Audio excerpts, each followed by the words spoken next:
שלום, ואנחנו כאן שוב היום בפודקאסט שלנו על בריאות והשמנה, ושלום דרור. שלום כרמיל. היום יש לנו פרק מעניין במיוחד. מרתק. הוא אפילו ממש ככה מדבר על שנינו איפשהו, לא? נכון. אנחנו נדבר היום על ההבדל השמן והרזה. או האישה והגבר, גם אפשר. ואנחנו נדבר באמת על ההבדל בין נשים וגברים והשמנה. מה קורה? למה יש הבדלים בכלל? אז בואו נתחיל בשאלות שלנו, השאלות המהירות שלנו. אני מזכירה לך? כן. מילה אחת. האם נשים או גברים סובלים יותר מהשמנה בישראל? כן. כן, מה? נשים או גברים? נשים? האם זה בגלל שהן פחות עושות ספורט? לא. האם אמצעים למניעת הריון גורמים להשמנה? אני מאמין שכן. האם התרופות לירידה במשקל עובדות טוב יותר אצל גברים או נשים? אצל נשים חד משמעי. והאם ניתוחים בריאטריים נעשים יותר אצל נשים או גברים? אצל נשים חד משמעי, כמו כל המחקרים על השמנה. אז מעניין, יפה. למה אז דווקא יש לנו נשים? הרבה דברים מרתקים שנדבר אליהם היום. נכון. כמו תמיד כדאי להזין. כן, נתנו ככה טיזינג ראשוני, ככה שתבינו למה יש כאלה הבדלים, ולמרות שכולנו בעצם בני אדם, אבל בן אדם זה לא בן אדם, כולנו שונים, ולא רק שאנחנו שונים, אישה היא לא אותה אישה, נכון? אישה בת 20 זה לא אותה אישה בת 50, זה לא אותה... את אמרת, אני לא יודע, לא, אישה בת 20 היא כמו גם בת אתה 50. יודע. לא ממש. זה לא אותה אישה במהות, בהורמונים, במה עובר לנו בגוף. דרך אגב, גם גברים לא אותו דבר, נכון? זה אני יכול להגיד לך חד משמעית נכון. כן, לצערנו אולי איפשהו קצת, אבל זה החיים. ובתוך כל האירוע הזה אנחנו צריכים לראות למה אנחנו כל כך שונים, ומה אנחנו עושים עם זה. אז אני חושב שהשמנה היא מקרה בוחן מדהים בין גברים לנשים. השמנה גברית שונה לחלוטין מהשמנה נשית. וכדאי להבין את זה, לפחות לפי התפיסה שלי, אלו שתי מחלות שונות. יש בהם קווים משיקים, אבל הן שונות. ולכן אנחנו צריכים לטפל שונה בהשמנה נשית ובהשמנה גברית. אז למה זה שונה? תכף אנחנו רגע, לפני שניכנס ללמה זה שונה. בוא רגע ניתן לאנשים ככה קצת מספרים על, נכון, שאלתי אותך למי יש יותר השמנה בישראל, נכון? לנשים או לגברים. ואמרת נשים. אז בוא, רוצה רגע שנגיד להם מה ההבדלים? כן, אז נשים בישראל על פי סקר מדדי הבריאות בקהילה, שזה בעצם נתון מאוד מבוסס, מדגים ש26% מהנשים הבוגרות בישראל, כאילו מעל גיל 20 עד גיל 64, מבטאות השמנה. השמנה, כמו שדיברנו בפרקים הקודמים, BMI מעל 30. לעומת זה רק 23% מהגברים מבטאים השמנה. אז כבר יש פער של 3% בין נשים לגברים, שהולך וגדל עם הגיל. ככל שאנחנו מתבגרים, נשים מבטאות יותר השמנה מגברים. נכון. הנתון הזה הוא ברוב המדינות המפותחות בעולם, וזה מדגים איזשהו נטייה שנדבר עליה עוד מעט. הנתון היותר חמור, ומה קורה בשכבות הסוציו-אקונומיות הנמוכות, ששם זה נתון מזעזע בישראל. 40% מהנשים ששייכות לשכבה הסוציו-אקונומית הנמוכה, מבטאות השמנה, לעומת רק 28% מהגברים בשכבה הסוציו-אקונומית הנמוכה. גם יש הבדל בין ערבים ויהודים, בין מגזרים שונים, זאת אומרת, אנחנו ממש רואים, ומה שזה מבטא לנו, זה לא רק את הגנטיקה, נכון? זה בעצם מראה לנו שמעבר לגנטיקה, שאנחנו נדבר על זה כמובן, השפעה סביבתית. נכון, זה שיש השפעה סביבתית, זאת אומרת, כי אם זה אישה, הייתה אותה אישה, נכון, כמו שאמרנו, נשים הן שונות גם בגיל, אבל גם באיפה הם גדלו. אז אם אישה במעמד סוציו-אקונומי יותר נמוך, עם יותר נטייה להשמנה, זה אומר שמשהו בתרבות שלנו שונה במקומות האלה. בתרבות, באורח חיים, בהורמונים, בביולוגיה, הכל מצטרף לנקודה הזאת שבאמת נשים מבטאות יותר השמנה. אבל, ופה יש אבל ענק, ההשמנה הנשית עד גיל העל וסת היא במרכאות השמנה בריאה. למה? כי השומן יושב במקומות שהוא איננו מסוכן.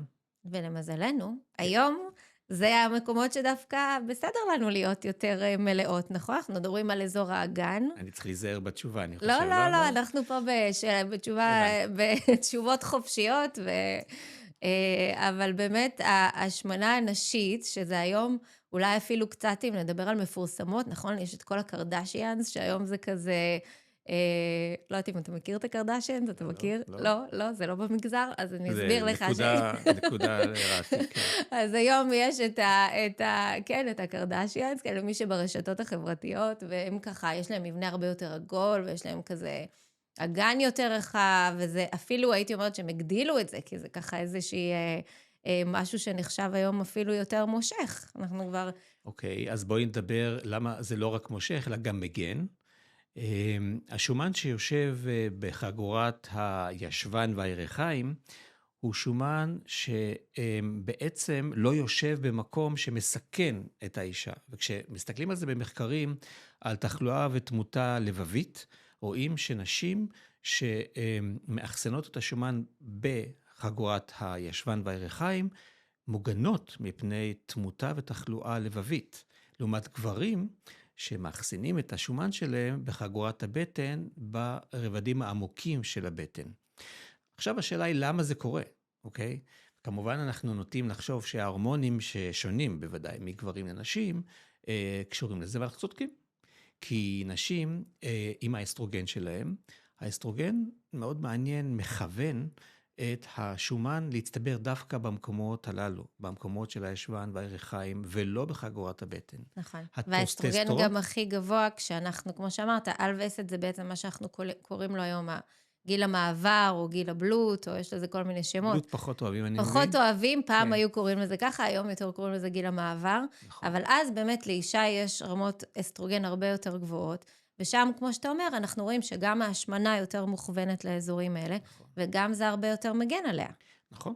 ולעומת זאת גבר שיש לו הרבה טסטוסטרון, הטסטוסטרון מכוון את ההצטברות של ההשמנה דווקא בחגורת הבטן. והשאלה היא למה זה קורה. אז שמו לב במחקרים שהטסטוסטרון משפעל אנזים שנקרא ליפופרוטאין ליפז, אבל הוא לא משפעל אותו בחגורת הבטן, הוא משפעל אותו דווקא בחגורת האגן. זאת אומרת, הוא מפרק את השומן בחגורת האגן, הוא לא מפרק את השומן בחגורת הבטן.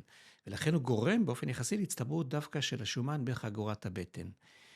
כך שאנחנו יודעים היום שנשים, אם מסתכלים על כמות השומן הכוללת, כמות השומן הכוללת בנשים הרבה יותר גבוהה מגברים. לעומת זאת, כמובן שכמות השריר הכוללת יותר גבוהה בגברים מנשים. נכון. שני מחקרים מדהימים בעיניי, שבעצם מסבירים את כל הסיפור. מסתכלים על טרנסג'נדרים. זאת אומרת, אם אתה רוצה לבחון באיזשהו מחקר מדעי אולטימטיבי, אתה לוקח גברים שהפכו לנשים, אתה לוקח נשים שהפכו לגברים, ואתה בודק מה קרה לרקמת השומן לרקמת השריר, ומה שקרה זה בדיוק מה שתיארנו כרגע. כי בעצם נותנים להם הורמונים. בדיוק. נותנים להם את ההורמונים או את בגבריים. האסטרוגן, או את הטסטוסטרון. נכון, ברמות מאוד גבוהות. נכון, ואז נשים שעברו לגברים, טרנסג'נדרים שעברו מנשים לגברים, שקיבלו טסטוסטרון, פיתחו הרבה יותר שריר, אבל גם פיתחו הרבה יותר רקמת שומן עמוקה בטנית, בעוד שהיה להם רקמת שומן בחגורת האגן. וגברים שהפכו לנשים, טרנסג'נדרים ששינו את מינם מגברים לנשים, פיתחו בדיוק ההפך, הורידו את מסת השריר שלהם, ופיתחו רקמת שומן הרבה יותר גבוהה באגן ובירכיים. וזה בעצם סגר את הסיפור בהבנה למה זה קורה, למה לגברים ולמה לנשים. עכשיו, אנחנו מבינים עכשיו שרקמת שומן אגנית ירכית, היא פחות מסוכנת, כי היא יותר תת-עורית, היא פחות מייצרת דלקת, לעומת הרקמת שומן הבטנית העמוקה הגברית, שהיא מייצרת את הדלקת ואת כל התוצאות המטאבוליות הגרועות שעוקבות אחרי אותו שומן. עוד דבר מאוד מעניין בהיבט של אסטרוגן. אם אני עכשיו אשאל אותך, אם מותר לי לשאול אותך שאלה? כן. מתי יותר קל לך לרדת במשקל? אם אני מסתכל עכשיו על המחזור הנשי, אוקיי? בחלק הראשון או בחלק השני? אם את מתחילה עכשיו דיאטה. את לא צריכה, אבל אם את מתחילה. קודם כל תמיד צריך, לא סתם. לא, אני לא דוחפת כאן לשום גוף רזה, אבל ברור שלא סביב המחזור. זאת אומרת, לא סביב תקופת המחזור, שאז לכולנו, אולי, לא יודעת אם אתה מכיר את זה, יש ככה רעב כזה, ההורמונים בשיא, ואנחנו כזה נורא רעבות. בדיוק. אז זאת נקודה סופר קריטית, גם בהבנה וגם בטיפול. אנחנו יודעים שאסטרוגן, מעבר לזה שהוא מכוון את רקמת השומן לאן שהוא מכוון, הוא גם הורמון סובה.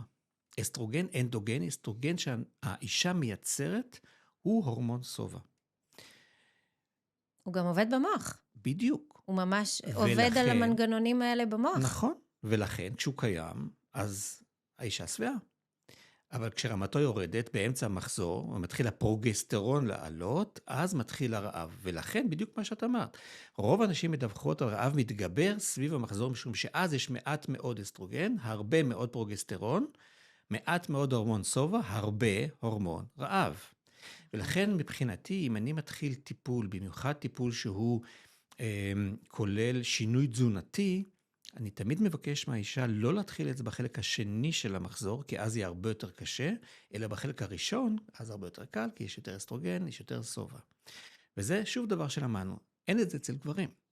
אז לכן, כשפתחתי ואמרתי שאני חושב שההשמנה גברית והשמנה נפשית, השמנה גברית ונשית, הם שתי מחלות או שתי תופעות שונות. שצריך לטפל בהם אחרת. שצריך לטפל בהם אחרת ולהבין אותם אחרת. יש היום הרבה בסיס מדעי לאמירה הזאת. וגם צריך להזכיר, הזכרת קודם את העניין שלגברים יש יותר שריר ולנשים יש יותר שומן, אז תמיד נשים מדברות על המטאבוליזם, נכון? המטאבוליזם שלי יותר נמוך. או גנטיקה. אני פחות יורדת במשקל, אז זה לא לגמרי לא נכון, זאת אומרת, וזה גם משהו שאנחנו נפתח יותר בפרקים הבאים על כמה דיאטות פוגעות לנו במטאבוליזם, נכון. ולכן, עכשיו יש לי ילדה, ואני אומרת לה, אל תעשי דיאטות, זה רק יגרום לך יותר להשמין עם השנים.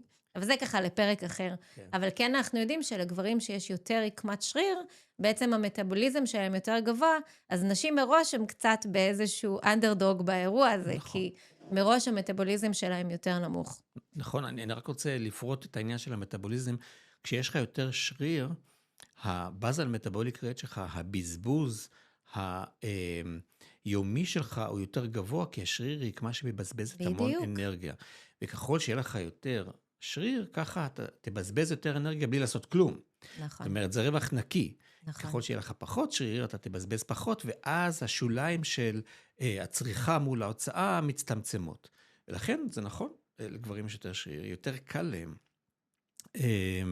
במרכאות לבזבז אנרגיה בלי לעשות כלום. עד שהם מתבגרים. גם להם יש היום את גיל המעבר שלהם. גם גבר עם עד שהם מתבגרים ומתים. לא, אבל גבר בגיל יותר מבוגר, גם הוא מאבד מסת שריר, ושם אנחנו רואים גם יותר בעיות.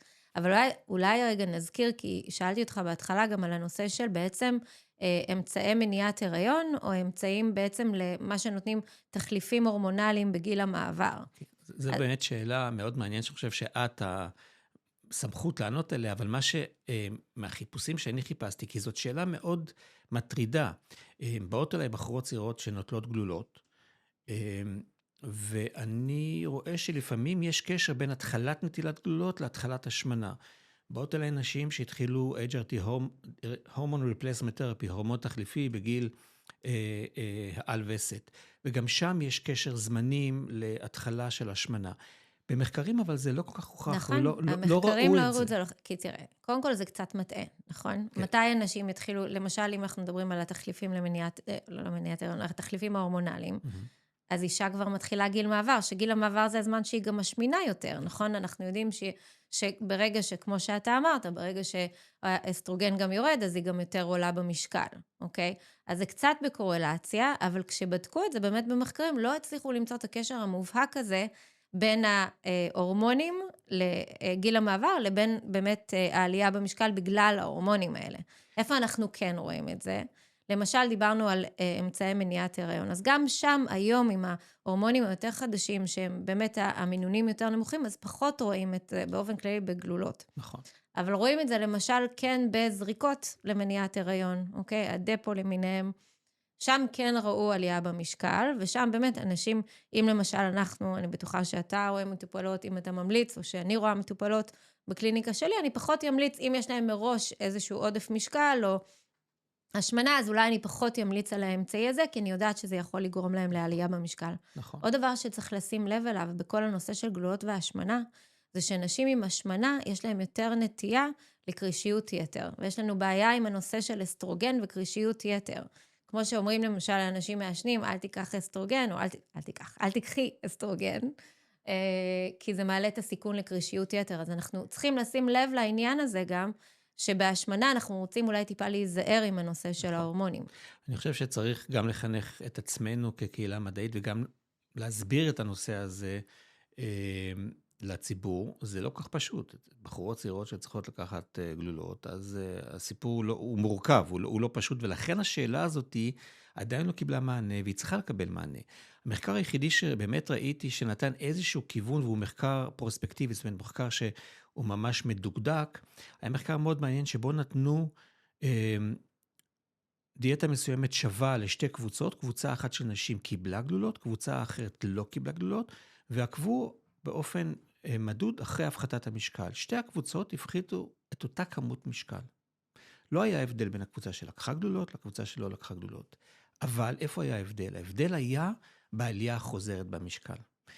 מה שראו שם, שאחרי שהפסיקו את הדיאטה המודרכת, הקבוצה שלקחה את הגלולות העלתה הרבה יותר מהר במשקל, היה לה יותר רעב לפחמימות מהקבוצה שלא לקחה גלולות. ולכן זה נותן איזשהו רמז שבנושא הזה של מה שאנחנו קוראים ריגן, העלייה מחודשת במשקל, אולי לגלולות יש איזשהו חיסרון ברעב יותר לפחמימות. כן, אבל אנחנו יודעים שיש אמצעים ששם אנחנו יותר מרגישים בנוח. מסכים. אם מדברים למשל על התקנים, שם כנראה אין את העניין הזה, בטח התקנים לא הורמונליים.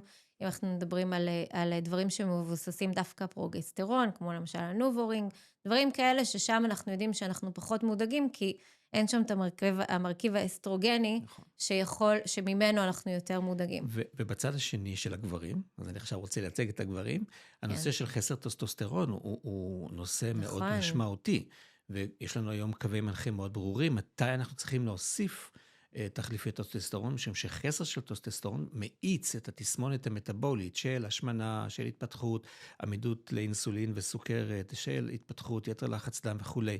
לכן גם פה ההיפוגונדיזם, החסר של הטסטוסטרון בגבר, באמת מאיץ את אותם תהליכים שאנחנו מדברים עליהם. ולכן וקצת פחות מדברים על זה. גם על גיל המעבר קצת פחות מאובחן גם כן. נכון, פחות בודקים, גברים פחות הולכים לבדוק, פחות לוקחים את ובאמת יש הרבה מקרים שאנשים אומרים לי, מאז שהתחלתי את הטסטוסטרון, הכל השתנה אצלי.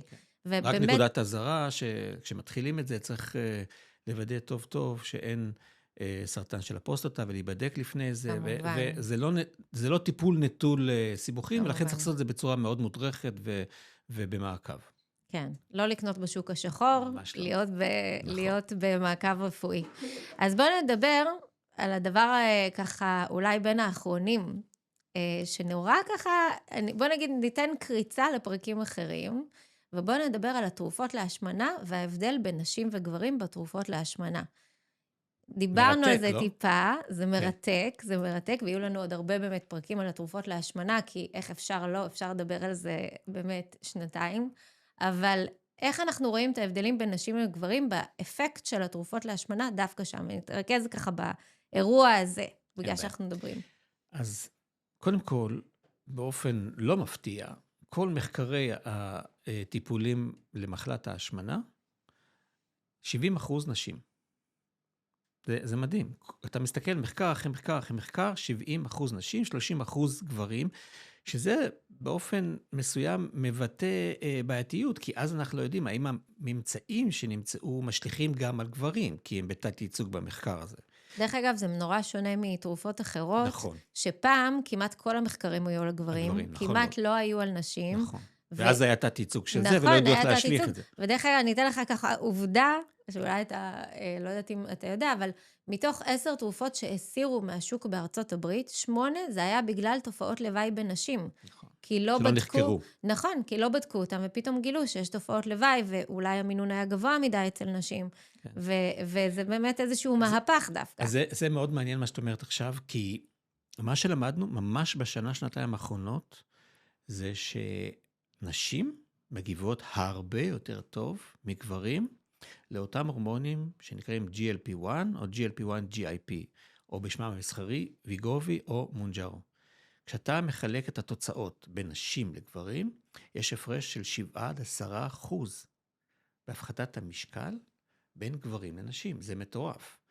עכשיו, שוב, כשאתה שואל את עצמך למה, אז יש הרבה הסברים. אחד ההסברים נוגע למה שאת אמרת עכשיו. אחד ההסברים אומר שהפיזור של התרופה בנשים הוא הרבה יותר גבוה מגברים, בגלל שרקמת השומן בנשים הרבה יותר גבוהה, ובגלל שהמשקל שלהם באופן עקרוני הוא יותר נמוך אולי לעומת נכון, הגברים. BMI של 30 זה, אמרנו, תלוי גם בגובה. נכון. והרבה פעמים נשים הם לא באותו גובה. אז זה אחד ההסברים. אני פחות נוטה להסביר. דרך אגב, זה הסבר שהוכח, כי כשבדקו את הרמה, בדם ראו באמת שאצל נשים הרמה יותר גבוהה מגברים, וזה בהחלט הסבר קביל. יש לי, אבל זה התבוננות אישית שלי, זה לא משהו שאפשר לחקור עליו. בתחילת הדרך כבר שמתי לב שנשים שנכנסות ואומרות, אנחנו מאוד רעבות לפחמימות. עכשיו, זה ידוע, הדבר הזה ידוע שנשים הרבה יותר, הקרייבינג שלהם הוא הרבה יותר לפחמימות, לדברים מתוקים. גברים, הקרייבינג שלהם, הרעב שלהם, הוא הרבה יותר למילוכים ובשר. אני רק רוצה להגיד לך שאצלי בבית זה הפוך לגמרי. כן, בגלל זה...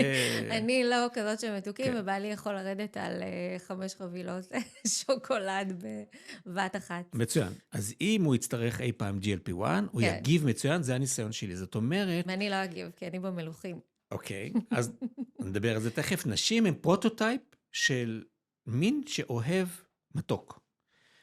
ולמין שאוהב מתוק, אוקיי, ה-GLP-1 הוא מדהים. זאת אומרת, רוב האנשים שנכנסות אליהם אומרות, אנחנו מנשנשות פחמימות. יש נשנוש לא פחמימתי, אבל אנחנו מנשנשות פחמימות, מגיבות מצוין ל-GLP-1. יורדות מדהים. גברים, בגלל שהקטע של מתוק אצלם פחות חזק, מגיב פחות. עכשיו זאת שאלה למה, אף אחד לא בדק את זה בדיוק.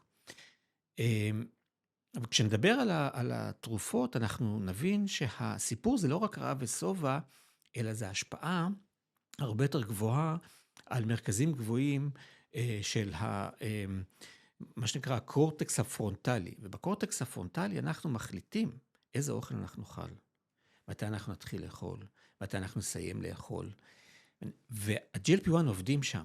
אז ההנחה שלי שייתכן שכל הסיפור הזה של רעב לפחמימות שמונחה דרך הקורטקס הפרונטלי, יש שם מעורבות טובה יותר אצל נשים מאשר אצל גברים. אבל החדשות הטובות לפחות לנשים. זה ניסיון אישי, זה לא משהו שמוכח, אבל זה עובד.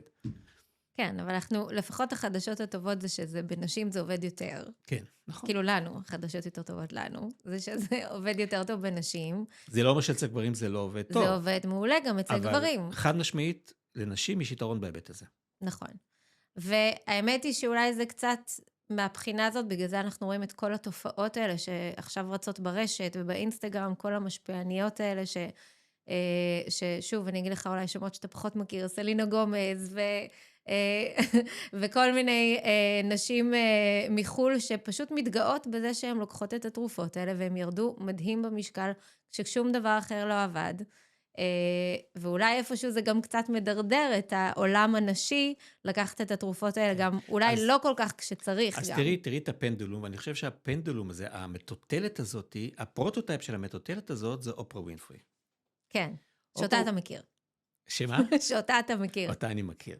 אז אופרה ווינפרי הייתה מתנגדת גדולה לנושא הזה, שהשמנה יש לה בסיס פיזיולוגי. היא אמרה, היא בעצם מאוד האמינה באמונה הנוראה הקודמת הזאת, שאמרה, תאכל פחות, תעשה יותר פעילות גופנית, זאת אומרת, תשלוט בעצמך ותרד במשקל. והיא הייתה בעצם חלק מהסיפור של שומרי משקל וכל הדברים האלה. שום דבר לא עבד. בסדר? לא עבד אצלה ולא עבד אצל נשים, כי זה לא נמשך לאורך זמן. אנחנו לא יכולים לשמר הפחתת משקל לאורך זמן, עד שהתחיל להשתמש ב-GLP-1. ואז יש לה רעיון מדהים, שבה היא בעצם אומרת, השמנה היא כשל פיזיולוגי. צריך לתקן את זה באמצעים פיזיולוגיים. והפנדולום, המטוטלת הזאת, עפה עכשיו ממקום שאומר אשמה ואחריות אישית, למקום שאומר, יש פה מחלה, יש פה כשל פיזיולוגי, יש לנו מתחיל להיות פתרון, חלקי תרופתי. אז זה נכון, אוקיי? איפה הטעות הגדולה של אותן משפיעניות שאת מדברת? אנחנו לא יודעים מה הנטילה של ההורמונים האלה עושה לאנשים שאין להם צורך לקחת את זה. לדוגמה, אם אדם הוא לא סוכרתי, ויקח אינסולין, זאת אומרת, יש לו מספיק אינסולין בגוף, הוא לוקח אינסולין, הוא יכול למות, כי ברור. הוא מוריד את רמת הסוכר שלו עד כדי סכנת חיים. כן. מה קורה כשאנחנו לוקחים את ההורמונים האלה, כשה-set point, כשהמנגנוני האיזון שלנו הם תקינים לחלוטין? האם אנחנו מפרים את האיזון? האם אנחנו מקלקלים את האיזון? האם כשאנחנו נפסיק, אותם נשים שלא צריכות לקחת את זה, כשמפסיקות לקחת את הטיפול הזה, פתאום יעלו בבום במשקל כי הגוף שלהם עכשיו רעב בטירוף? זאת שאלה שאין עליה תשובה, אני לא הייתי לוקח את הסיכון הזה. ברור. אנחנו נדבר ודיברנו גם בפרקים שלמים על כל הנושא של התרופות להשמנה, ואנחנו נפתח לעומק את הנושא הזה. וכרגע אני חושבת שבאמת אנחנו יכולים לסכם בזה ש... אבל לפני שנסכם, יש לי מחקר אחד מדהים להגיד. אוקיי. לא מחקר חדש, אבל כשלמדתי את הנושא הזה, נתקלתי בו, וזה הדהים אותי. עשו מחקר במלחמת העולם השנייה, על נשים בהולנד. אני לא ידעתי, ומסתבר שבהולנד היה רעב. כן.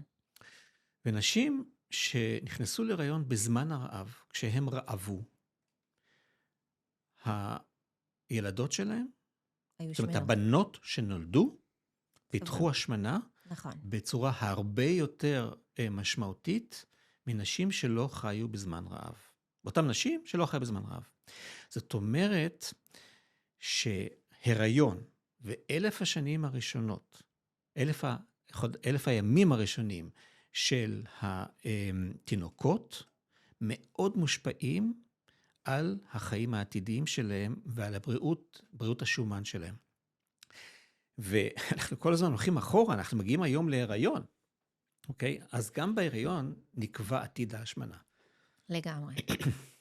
נכון, ואנחנו, לצערנו, כן? אנחנו, גם לסבתא יש השפעה על הנכדה אפילו מהבחינה הזאת. חד משמעית. בגלל שבעצם הביצית אצל הסבתא, או בעצם העוברית אצל הסבתא, מכילה את הביצית של הנכדה, שהכל שם מושפע אחד מהשני.